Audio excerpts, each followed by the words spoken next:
GR qui nous emmène au cœur de la métropole marseillaise. C'est un GR entre ville et nature et c'est le premier dans son genre. Alors l'idée de départ, c'est ça, c'est en effet une sorte de musée à ciel ouvert, mais l'idée de départ n'était pas celle-là. L'idée de départ, c'était de se dire comment est-ce qu'on pourrait valoriser ce qui est l'une des singularités les plus intéressantes de Marseille, qui est le fait que partout dans cette ville, on a un contact avec la nature. Alors c'est vraiment un GR ville-nature qui traverse tous les cœurs de ville, Marseille, Aix, Aubagne, et qui va chercher les gens jusque dans les centres-villes pour les détourner de leur voiture.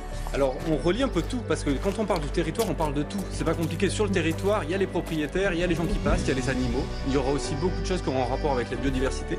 Il y a des restes industriels. Le croisement des deux, c'est comment on est dans un espace qui a été profondément façonné par l'homme, et comment est-ce que ce façonnage, parfois une destruction, mais parfois pas, parfois c'est intéressant aussi. Il y a ce qu'on appelle en écologie une très forte anthropisation des espaces. Ils sont très modifiés par l'homme, mais ils ont une qualité esthétique qui est différente de celle des Alpes sauvages, encore une fois, mais qui est réelle. Il y a une vraie beauté des paysages industriels ou périurbains.